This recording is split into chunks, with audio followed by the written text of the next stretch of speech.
Hello and welcome to Orbit International Youth Talk Show. Now, this talk show is a youth space and forum where young people get to share their challenges, hopes, aspirations, and dreams.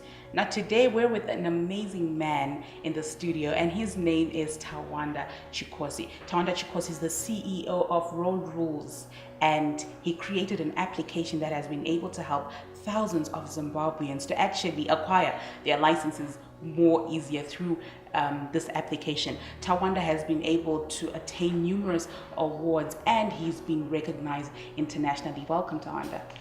Thank you, Nick. It's a pleasure to be here. It's a pleasure to have you here. I don't know how long I've been trying to get you, but thank you for making time. Finally, all in good time. Exactly. Yeah. Okay, so I have to tell you that you are a phenomenon, on your own, because you have been able to help a lot of Zimbabweans who were not able to easily attain their licenses through this Rules app. Now, I have to ask you this: how were you ever interested in technology and in creating apps? Yeah, I've run a technology enterprise before this one. Yeah. So I've always been very much interested in technology. Okay. So we actually view technology as a means to an end. We use technology to solve some of the pressing problems we see within our communities, locally, nationally, regionally, and hopefully in a few years globally. Yes. Yes. So technology has always been something that is really interesting and intriguing for me.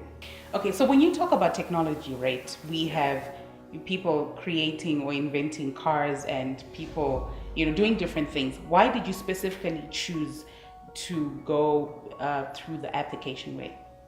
Okay, so in 2014, I think at the end of 2014, sometimes around November, I picked up a newspaper and I read an article that had some statistics on, the people who had gone to sit for the provisional driver's license test for the year. Yes. It was some form of an annual report from the Ministry of Transport. So in that article, I was able to understand that around 243,000 young people had gone to take the test at the VID testing centers, and 60% of them had failed it the first time, according to that report. Yes. And when you do the math, 60% of 240,000 people is probably maybe somewhere in the regions of 140, 144,000 people. Then, that alone tells you that there's a problem right there, because people sit for the test at a cost of $20 United States to the government. And as I continued reading the article and then doing some further research after having, gotten interested in this kind of a problem that I had identified now, I then figured out, by just doing quick surveys, talking to people and just figuring out, you realize that, people sit for the exam twice, thrice before they actually get it right. And the demographics in terms of age, you're looking at people between the ages of 16 and 35, with the majority of them being between 18 and 24. These are the same young people who are affected by the current economic conditions in the country, the high unemployment rate that we have as well. So in essence, you then begin to realize that the $20 United States that they have to pay for the test is very difficult for them to come back. And if they have to lose it twice or thrice before they actually get it right, then that's 60 United States that a young man who's unemployed, who's really under pressure from the current economic conditions and unemployment prevailing in the country, you really begin to sympathize and empathize with that young person and trying to see, okay, this is a burden on its own. So the question was, how do we alleviate this kind of a burden? How do I help these young people to take their test and pass it the first time? So that's the mission, that's the vision, to say, okay, once we provide a solution to this problem, this young person should be able to go and sit for the test and pass it the first time, therefore saving them the extra 20 or 40 United States that they were supposed to lose should they have gone for the test and failed it twice or thrice before they actually get it right. I see. Now, taking a look at the demographics, like I said, in terms of age, you see these are like techno-savvy people, because these are young people. This is the youth. Yes. right? These are the guys who are using your WhatsApp, your Facebook, your Twitter. These are the guys who are quick to catch on to technology and the use of devices, right? So a mobile application then becomes a natural fit when you take a look at all these factors that I've just alluded to. Young people, smartphones, they're becoming ubiquitous now. Yeah. So it then just became a natural solution. Remember I say we see technology as a means to an end. So it was not necessarily the love for apps, but it's just that the app was the best way to solve this particular problem right now for this particular group of people.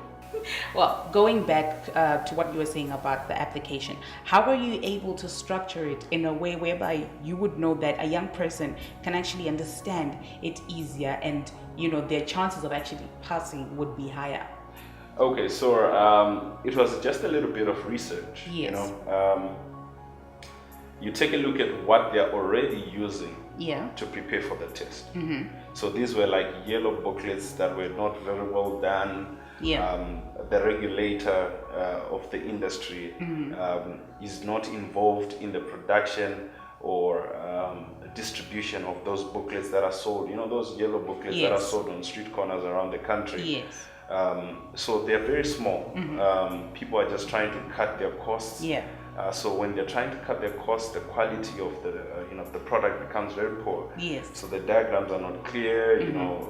It's very compacted. It's not easy on the eye. So you study the material. Then you also take a look at the structure of the test itself from the VID testing center.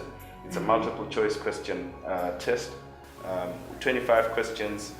8 minutes, and you also then get to listen to the people who take the test. So some people would come to us and say, okay, I knew I had the information, I had the capability, but I ran out of time. I see. Which told me that there is a time management issue within the structure of the test. So when I'm developing my mobile application, I need to take into consideration that I need to put a countdown timer that will pressurize people for time, therefore teaching them to manage their time. Secondly, you would also look at, like the booklets and the structures that I've just mentioned before. They are not well structured. So I needed to have clear diagrams, clearly mapped diagrams with clear explanations. Make it a little bit fun, interesting for people to use. You gamify the application itself, which makes it easy for people to do, to practice. You also then have to also track their progress over time, because at the end of the day, you don't want a young person going to take the test when they're not ready for it. So the progress section of the application gives them feedback over a period of 7 days prior to them going over to take the test, because that will tell you that if you're now consistently scoring above or scoring or meeting the minimum pass mark, you're probably now ready for the test, which saves you money. So these are some of the elements you consider when you're building a solution. You have to understand the problem very well, which then makes it easy to prescribe a solution to the problem. That's amazing. Okay, so after the short break, we'll continue with Tawanda as we're going to look further into how this application has actually changed young people's lives. We'll be right back.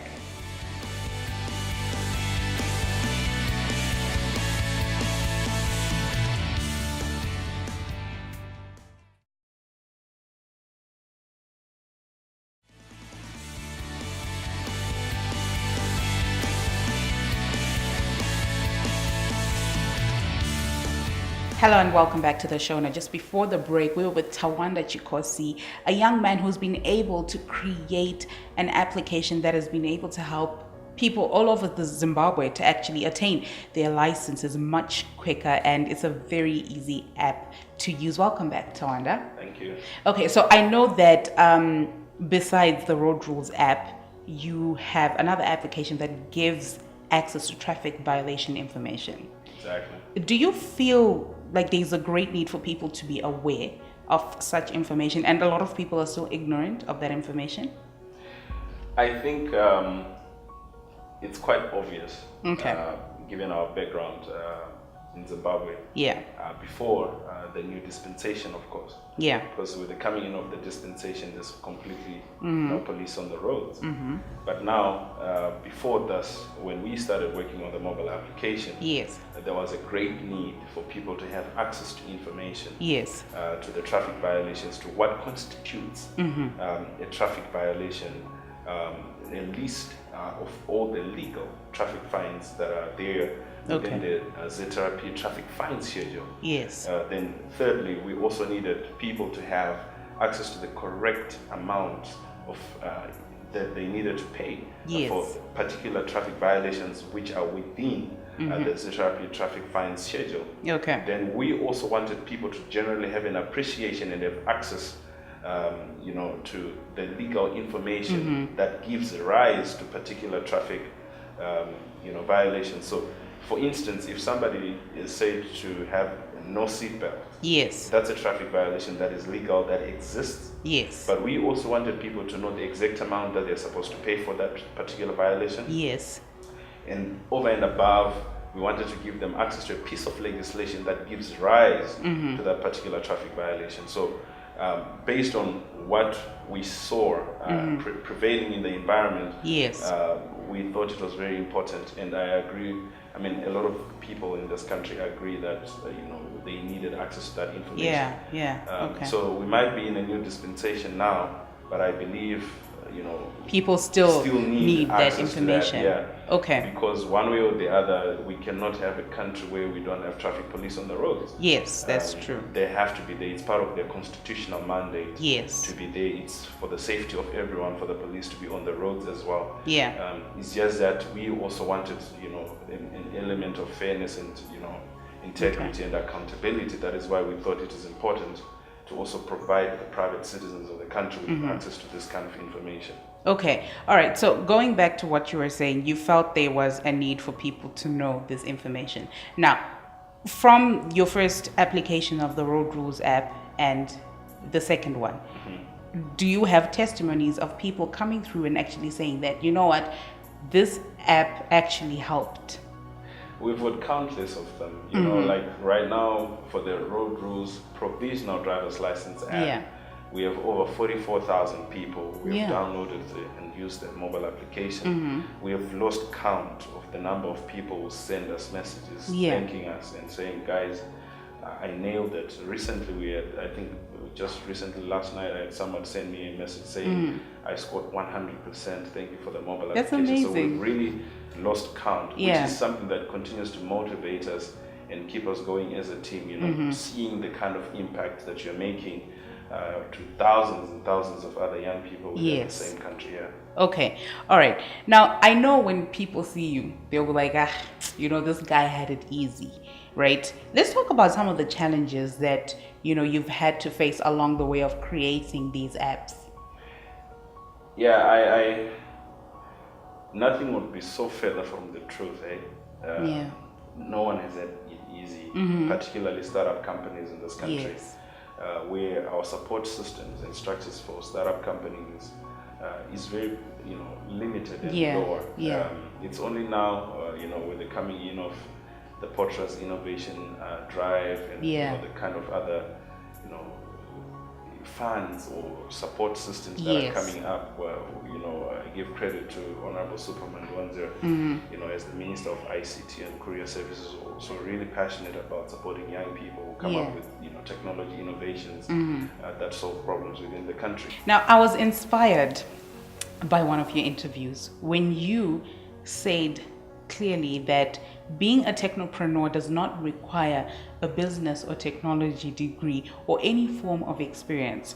Instead, being a founder is all about willingness to radically question assumptions, rigorously test ideas, and continuously learn new things.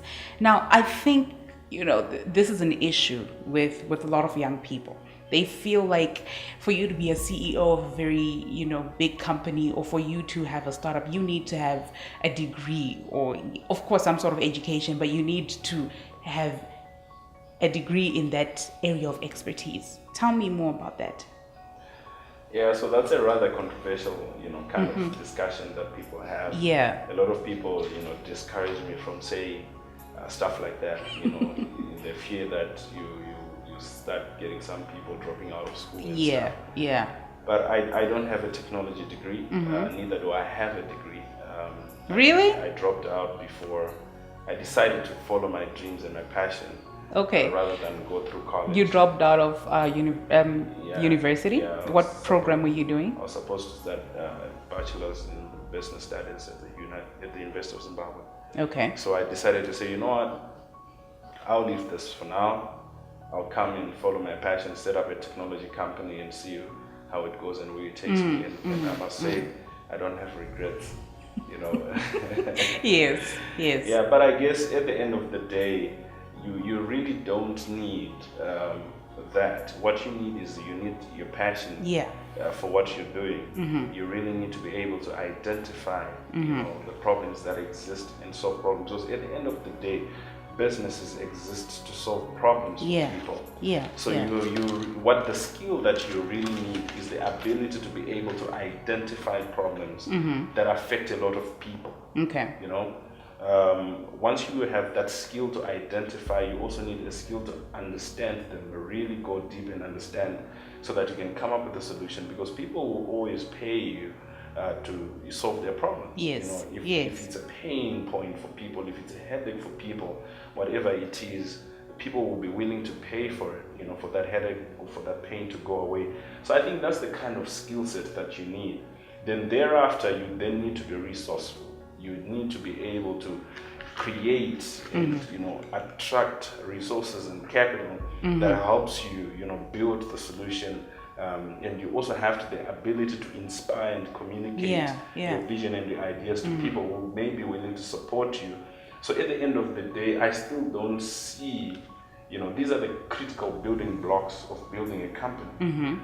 I really don't see where the degree comes in here. I can still be able to do these kind of things without, you know, a university degree. I'm not in any way speaking against education or undervaluing the value of education.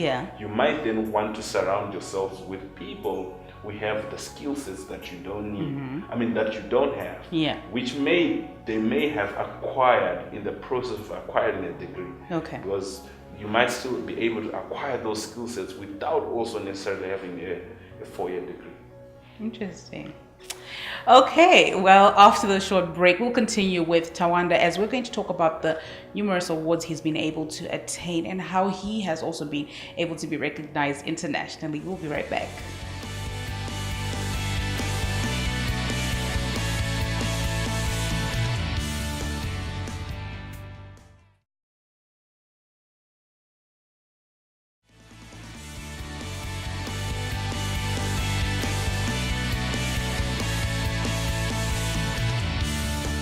Hello and welcome back to the show. Now, just before the break, we were with Tawanda Chikosi, a young man who has been able to create an application called Rules app that has been able to help thousands of Zimbabweans attain their licenses easier. And we're still with Tawanda, and we're going to talk a little bit about the awards he's been able to attain. Welcome back, Tawanda. It's a pleasure to be here. Okay, so let's talk about the first few awards that you won. Okay. And you won the Zimbabwean Top Young Innovator Award in 2011.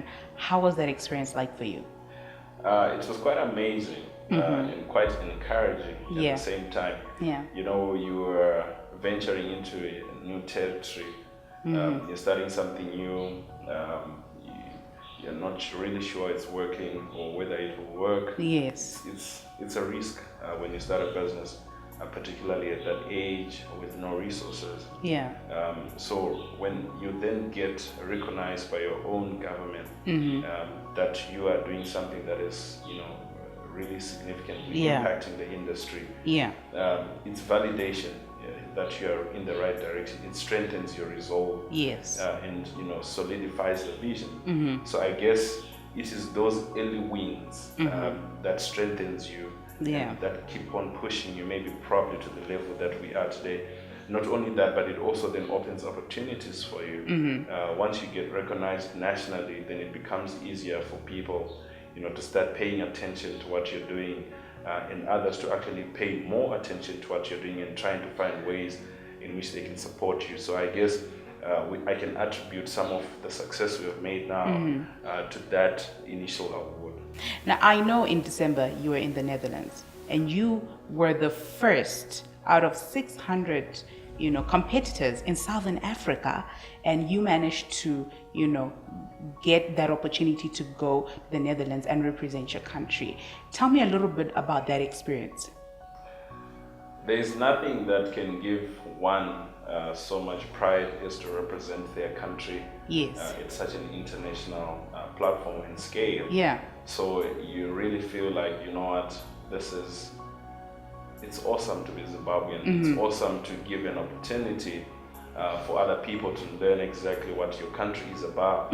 Because sometimes what they hear is what they see on Western media, Yes. which is really not a true picture of what really is on the ground. Yeah. So when you get to those platforms, you really get an opportunity to actually be an ambassador of your own country. And I think that's one of the highest honors of being a citizen.